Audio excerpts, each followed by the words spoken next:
เด้อ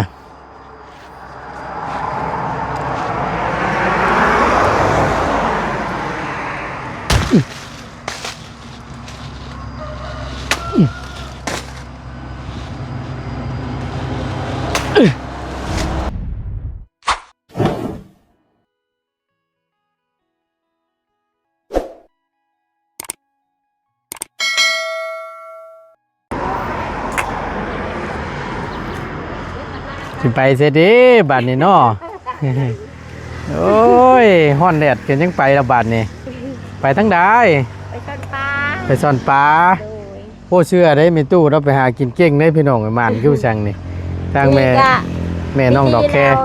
ใครดิไปช้อนโอ้ใครเน่หนึ่งผัดโบยูเนาะโดยลูกให้ไปอยู่เฮือนเด้อแม่เด้ออย่าไปใช้เด้อแม่กิน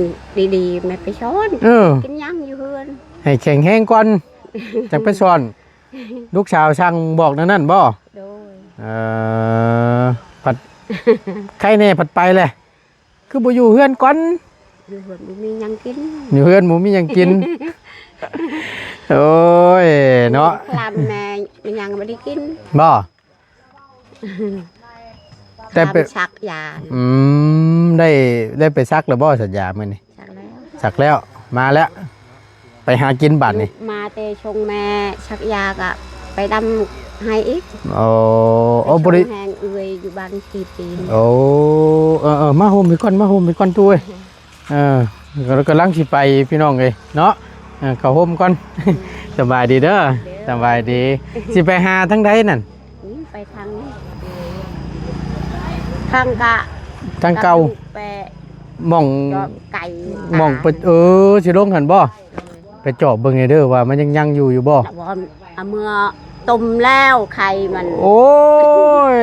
แม่ปะอยู่หั่นน่ะแม่จะกินแม่มันเห็นแล้วมึงออกแล้วมันไม่ได้อยู่โอ้แล้วจ้อยบาดนี่เฮาว่าสิไปจอบเบิ่งอยู่เด้โอ้เราบ่อนไปเอามากินแหละตายแล้วกันบาดนี่ไก่มันเอ้ยเนาะบอลเนี่ยพี่บ้าแม่จะกินแม่มันอยากได้แม่มันอยากได้ทั้งแม่ทั้งไข่บ่ทันละวอนครับโอ้ยแล้วกันบาทนี่โอเคตู้โอเคเนาะพี่น้องเอ้ยตัวฮ้อนซับเนาะมาพี่น้องเปิดคลิปเปิดภาพอีกบาทนี้เนาะบรรยากาศก็แจ่มใสแดดฮ้อนแท้ๆมื้อนี้ก็ได้ว้าโตพี่น้องเอ้ยก่อนอื่นกราบทักทายสบายดีและสวัสดีพ่อแม่พี่น้อง FC เบิร์ดสุขุสุคนเนาะบ่ว่าสิอยู่ในและก็ต่างประเทศก็ยินดีต้อนรับเข้าสู่ช่องประธานป้อง Channel คือเก่าพบเจอกันเนาะในคลิปนี้พี่น้องก็ผู้ดีพี่น้องเอ้ยช่างเพิ่นบ่มามื้อนี้ก็ได้เนาะเพิ่นโทรมาบอกว่าตูนละเมื่อเช้านี่ว่าพอดีมีทางพี่น้องเพิ่นพี่น้องทางทีมงานช่างนี่แหละช่างแหละโทรมาบอกเมื่อเช้านี่เพิ่นเลยบอกว่าเป็นลูกเป็นหลานเพิ่นบอกพี่น้องเลยว่าเพิ่นเอาลูกเอาเมียสู้คอว่าสั้นซะเป็นผู้ใหญ่ทั้งภายจักสิเป็นผู้หญิงผู้ชายเห็นเพิ่นโทรมาบอกว่าติดเพิ่นว่าไหวเขาร้องว่าซั่นนะพี่น้องก็เด้บ่ได้มาเนาะพอดีเพิ่นโทรบอกเมื่อเช้านี่แต่เช้าเพิ่นล่ะพี่น้องเอ้ยค่อนข้างจะเงียบเงาแน่มื้อนี้ก็ได้เนาะขอลา1 วันเด้อบ่ตูนเด้อว่าซั่นสร้างขอลา1 วันว่าซั่นขอพัก1 วันมื้อจังสิมาดำเนินการมื้อนี้ขอโจ้ก่อนว่าซั่นบ่ว่ากันแหละพี่น้องเอ้ยบ่ว่าไปเนาะคือตัวนี้มันจำเป็นเด้มันก็ต้องได้ยุดแหละเพราะว่าเป็นผู้ใหญ่นะพี่น้องเอ้ยอย่างเช่นคือลูกหลานเนาะเอาลูกเอาเมียก็เป็นจักขีพิญญาณนะพี่น้องเอ้ยเนาะพี่น้องเพิ่นก็อาจจะฮู้ดีในจุดนี้ FC เพิ่นก็น่าสิเข้าใจดีเนาะเดี๋ยวค่อยว่ากันเนาะพี่น้อง เบอร์อื่นจังค่อยดำเนินการบาดนี้นี่ตัวมื้อนี้ก็เบิ่งรูปร่างตัวนี้ไปก่อนใส่ได้บาดนี้คือให้เอาเออยู่เห็นแต่ทั้งอีหล่าใจดีเพิ่นพี่น้อง โอ้มื้อวานนี่พี่น้องเอ้ยนั่งต้มมีอยู่กับบ่อไรเพิ่นเว้าขออนุญาตนำพี่น้องเอ้ยเฮ็ดจังไดเนาะมันก็อันเก็บอาการบ่อยู่ทั้งอีหล่าเพิ่นปล่อยควันใส่บ่อไรเพิ่นหัวควันกันเมื่อวานนี่พี่น้อง ต้มมีอยู่ตารางนี่แหละก่อนเพิ่นจะกินแต่บ่ตวนเข้ามาทันน่ะเนาะพี่น้องเพิ่นว่าโอ้ยบ่ตวนได้ตัดลงในกลัวไปใบกล้วยนั่นว่าซั่นบังเฮือนงามเด้ว่าซั่นเวลาบ่ตวนถ่ายกล้องมุมกล้องใส่มันดดคือจังว่าบังแท้ว่าซั่นเอามีแต่ว่าสิหามีดและแต่งใบมันออกหน่อยนึงตัวมันเด้ใช่นั่นพี่น้องเลยเนาะอยากให้พี่น้องเพิ่นเห็นมุมงามๆแน่ถ้าว่าสิตัดต้นมันก็ยังบ่ทันแก่พี่น้องเลย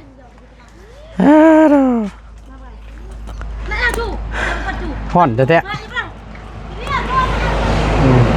เบิ่งเด้อพากันย่างรอลิ้นเตะปลายไม้นะบ่แห้งได้นั่นหลายสบายดีล่ะไปอยู่ห่มกูมันฮ้อนแดดจ้ำมื้อนี้ก็ได้อากาศมันอบอ้าวนี่มีแต่ว่าแหลมๆนี่เก็บท่อนไว้หลายพวกไม้แหลมๆนี่เก็บกองไว้มันจังอันนั้นจังย่างไปย่างมามันจังบ่เตะนี่แต่ปากปลาสลามครับใส่เขานี่โอ้ยโก้ยเรียบร้อยแล้วเด้อน่ะเอ้านิบไม้นี่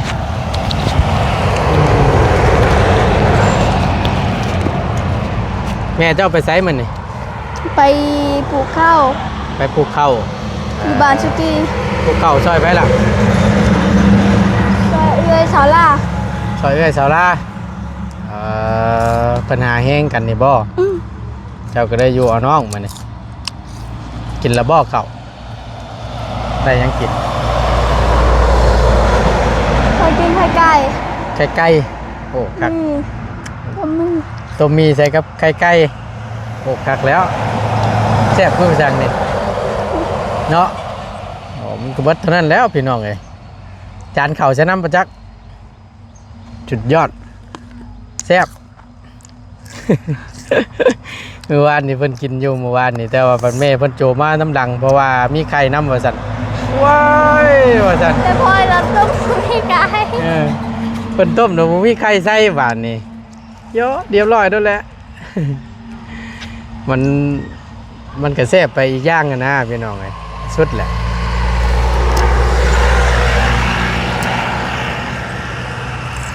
ผู้ข้าวแล้วบ่เขายังฮะ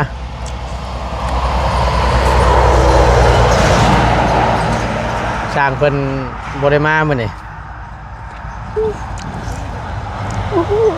นะโอ้บ่เพิ่นโทรบอกเราว่าเอามื้อเช้านี่ขอพัก1 วันเด้อว่าซั่นพอดีว่าเพิ่นมีญาติพี่น้องเพิ่นนั้นเพิ่นมาสู่ขอเอาลูกเอาเมียเอาผัวนี่แหละเพิ่นก็ได้อยู่นำก็ได้บ่ได้มาซ้ำโจก่อนมื้อนึง อดเอาเบิ่นนี่สิมาดำเนินการให้ว่าซั่นมื้อนี้นี่ค่าเวียกโทรบอกระบ่าวตั้งแต่7 โมงเช้าพุ่นแหละมื้อเช้านี่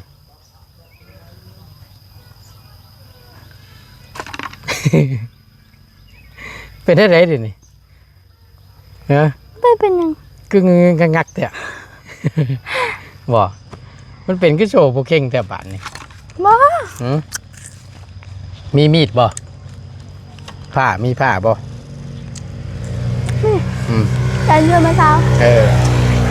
เอาจังสิไปยัง FC เพิ่นว่าบ่ตูนเด้อไอ้เต่งของตะกัวใบกล้วยนะว่าซั่นอยากเห็นมุมเฮือนงามนี่ว่าซั่น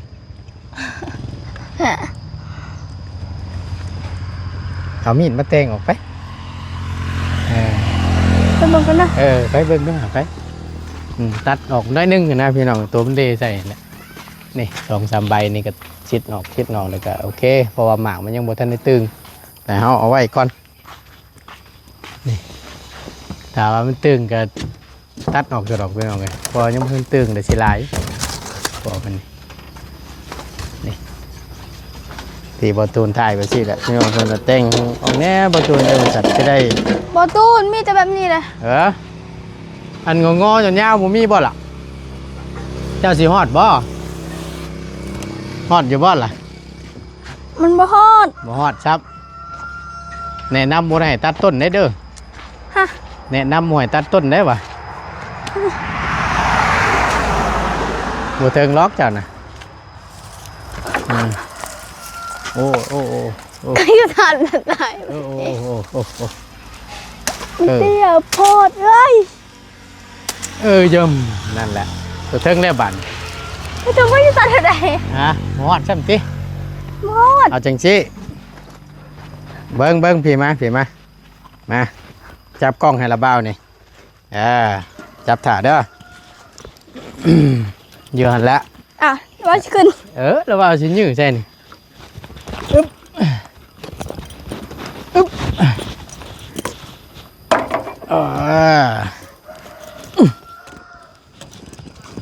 บรรยากาศฮ้อนอบอ้าวมื้อนี้ก็ได้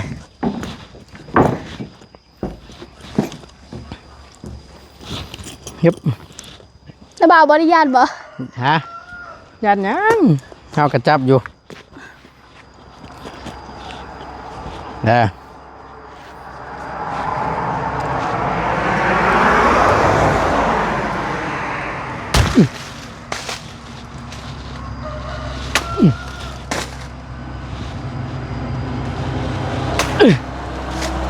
บาดเห็นคักบ่บาดเนาะ เรียบร้อยพี่น้องไงเน่นกักเป็นยังตึงบานนี่ขย่ากันยังบ่ติงอึ๊บโอ้ยเนาะขาสั่นทะเลบานนี่ไล่แต่ตัวทั้งหน้าอึ๊บ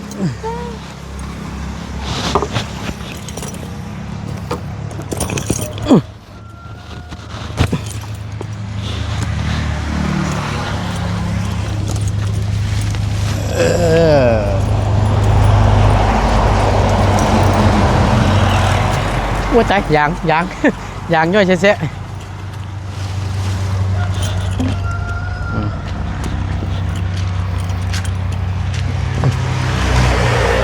ไว้จูด คือบ้านตัวนี้เลย ตัวนี้บ่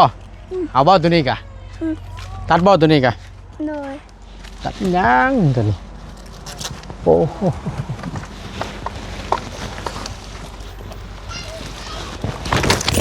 นุ๊บนี่เห็นชุงๆเนี่ยรอให้มันแก่เนี่ยจังคอยตัดมันเนาะ เลย นี่อันนี้เก็บไว้เด้อล่ะเด้อทอดไว้พวกเศษไม้นี่จังหน่อยไปเตะนี่ป้าโปแห้งได้นี่ปลายแหลมนี่นะมาพี่เพราะว่าตัวน้อยๆเศษๆเนี่ยเพิ่นบ่ได้ใช้แล้วล่ะเห็นบ่เต็มอยู่นี่มีแต่เฮาก็เก็บทอนไว้อยู่มุมนั้นบ่อันยังคำบ่เจ้ากับเด็กน้องเจ้าหลายเด็กน้อยแหละมึงนี่คือสิได้พี่น้องทอนไว้ตัวน้อยๆมาแล้วก็ไว้ไม้มันเดือกันจังว่าพี่น้องเพิ่นว่าเฮ็ดให้สร้างเพิ่นเฮ็ดโต๊ะนั่งให้แน่เตียงนั่งนะจักอยู่บ่เตียงนั่งแค่นั่งนะมาขอบใจละลายเอาไปไว้ก่อนก็ได้ไปไว้ก่อน เจอที่จ้ะถือหัวป่ะ โอ้ยถือใจ ไก่ถึกแล้วยังไม่ได้ถึก ยังอยู่ป่ะใครยุ่งสิไปเอาไปไว้ก่อน อยากกล้วยอ๋อทำนี่ก็ได้พี่น้องหักละ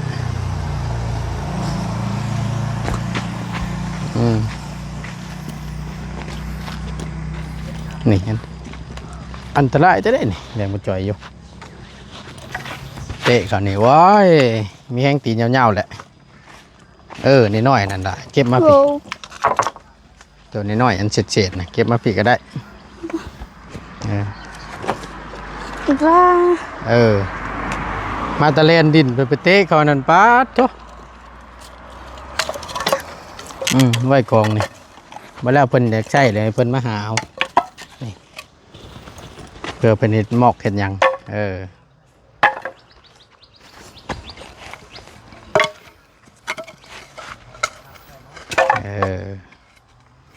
เอาไว้เป็นทีเป็นทางเลยแค่นี้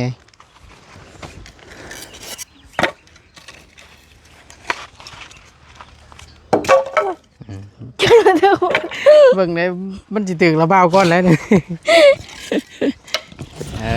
ถึงระบาบ่ได้เจ็บโอ้บ่เรือแหละบ่เจ็บมาใกล้ๆ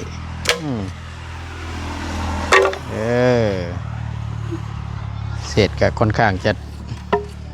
หลายน้ำนี่สิแล้วเป็นยังไงแบบนี้ตัวนี้ของเจ้าเลยนี่เนาะแม่นเนาะ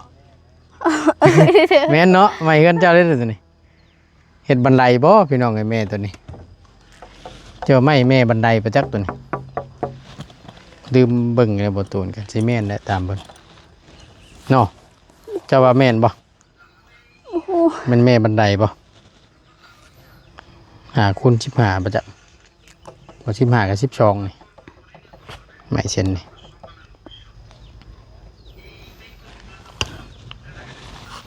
เท่าไรนี่ฮะ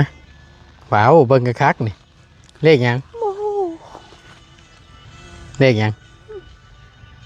ไว้ตัวเลขก็ชื่อสิบ่ฮู้หมอนี่อ้าวแม่ตายนี่เลขยังนี่ฮะเลข2เลขยังนี่7เลขยังตัวนี้มาความพ่อเอาถามนี่เลขยังถามเป็นตัวเชื่อโอ้ยเรื่องเลขนี่โบกมือลาเลยเป็นวะโบกก่อนนั่นตีให้เห็นว่ากันเลยเนาะศูนย์เลยเลขฮะศูนย์เลข270 270นึงอะไรดอกในต้นกระลันงานี่เอาไว้ให้เพิ่นแต่งต้นละยามอันนั้นพุ่นพอได้อยู่โฮมอยู่เงาพี่น้องพอมันก็ห่างอยู่กับมันเพื่อนน้องเพิ่นก็ได้คักแล้วบาทนี่ต้องย่องอยู่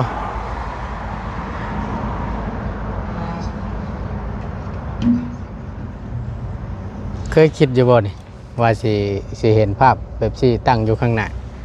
บ่เคยคิดเคยฝันเลยบ่คิดว่าสิได้เฮือนหลังใหม่บ่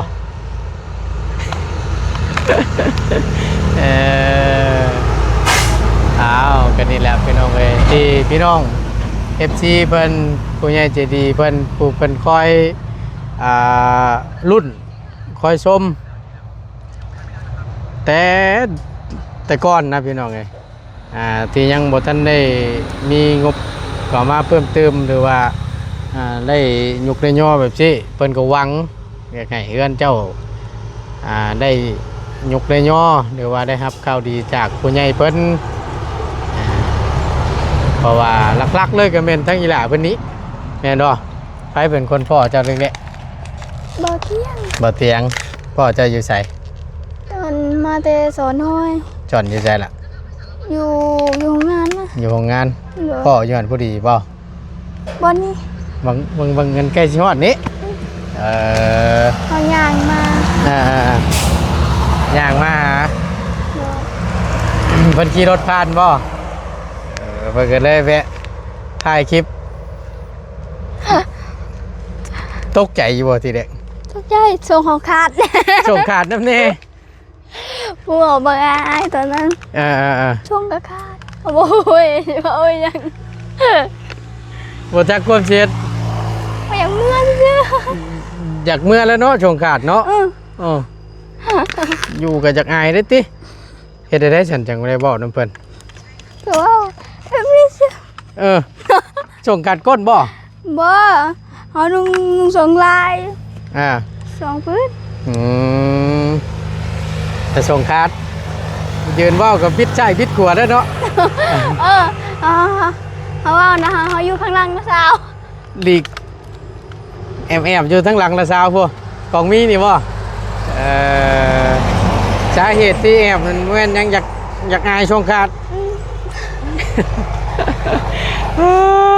พี่น้องเอ้ยเนาะ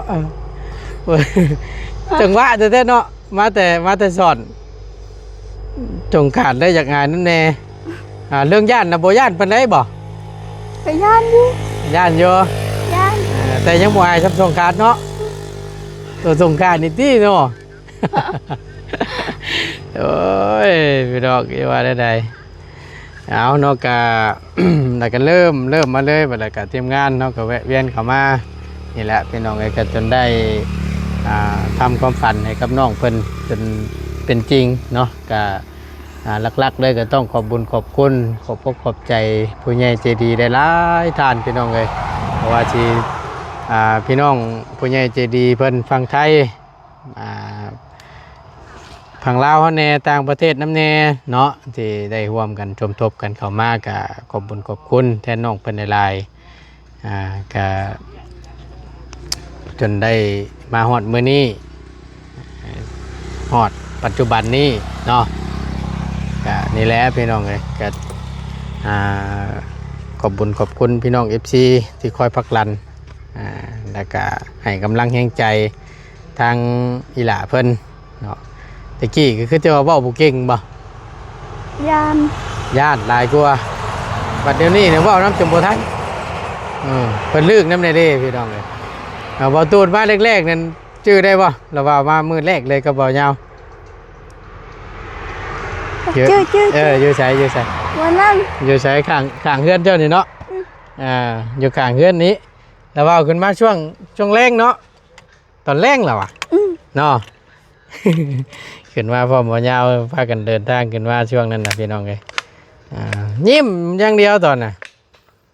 หัวเติ้นว่ะ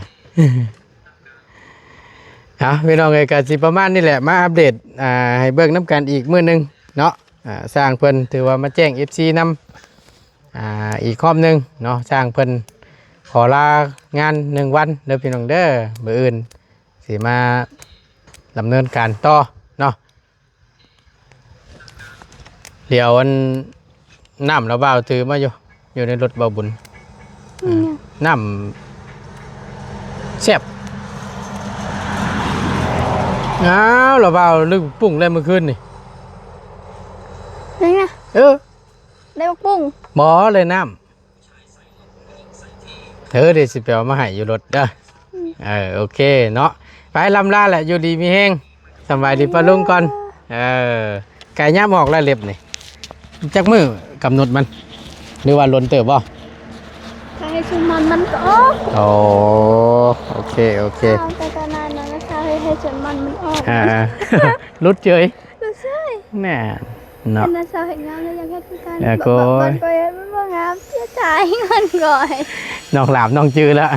จื้อนี่ให้ลาบจื้อให้ลาบให้จื้อให้จำเนาะโอเคสันไปพี่น้องเดี๋ยวเอาน้ำให้ด่าเพิ่นก่อนฮ้อนแต่มื้อนี้ก็ป๊าดโตล้มกับบ่ล้มโพดโพพี่น้องเอ้ยโอ้ยจะเกินอยู่นิ่งอยู่ดินิ่งอยู่นี่ก็บ่ไหวลิเห็นว่าก็ได้เนาะคักแน่ลิตัวไปพี่น้องเอ้ยขอตัวล่ำลาก่อนจบคลิปปิดคลิปลงไปเพียงคลิปนี้ก่อนเด้อพี่น้องเด้อขอบบุญขอบคุณหลายๆอยู่ดีมีแฮงโชคมันร่ำรวยสำหรับคลิปนี้ไปแล้วสบายดีเด้อพี่น้องเด้อบรรยากาศตัว